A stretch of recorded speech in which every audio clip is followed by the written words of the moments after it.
So, pagkagabi ato, saan ka natulog ang mga mangunguma, natulog ko diya mga sulugoon, wala sa kabantay, o naay na ato ko dito sa iyang uma. And then, ako yung mga kauban, kung nagsabot ko siya mga binhi, dito mismo sa uma sa mga ngata. Pero ang iyang isabot dili trigo, hindi mga bunglayon, sagbot, may naman ba? O doon sumala sa mga sabingay, ang mga sulugoon sa mga nguma, nagtanaw dito mga kauturan. Sa'yo pa tanaw, natingala sila kay na may sampin o bunglayon nga sabay ng tubo.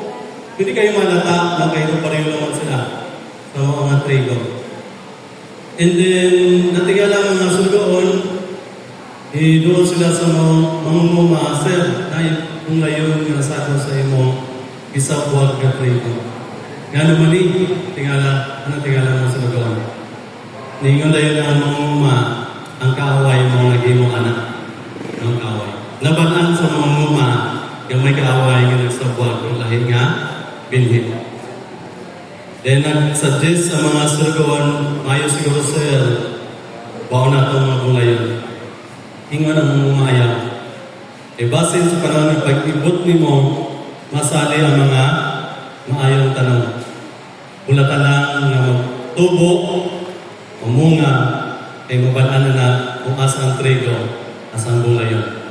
Kung ready na i-harvest na lang, i-separate ang bulayon, i-separate ang maong trigo. O ang maong parabol mga kaigsunan, mga kauturan, gitagaan o explanation ni Jesus Christ. Okay, kita Christian man tanong, meaning ato nga sumbingay. Magyatag niya ang pasabot mga kauturan. Ingon ni Jesus, ang umamaw ang katawan o ang kalibutan, including po ang church na church.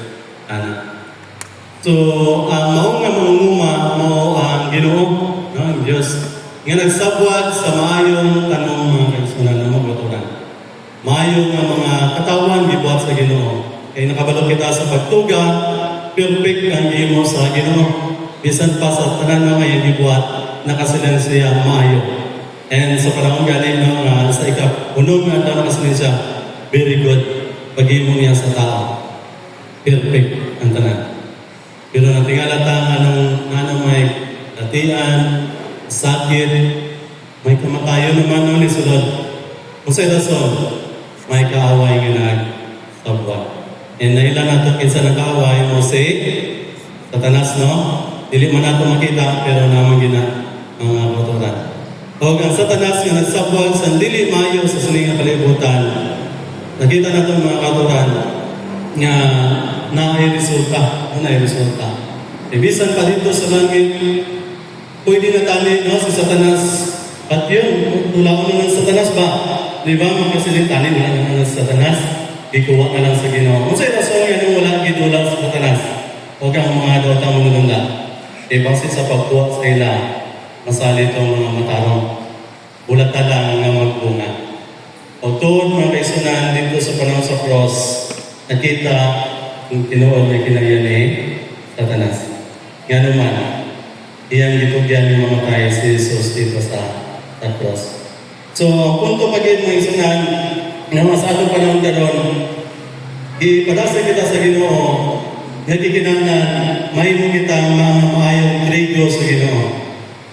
Kaya ang meaning po sa trigo, mga katawan, o ang meaning po sa mga bunglayon, no, mga katawan na nagaymo sa hindi maayo, no, mga dautan nga ginasiling na to. Pero nga nung wala po na sila ginakuha sa Ginoo mga kauturan.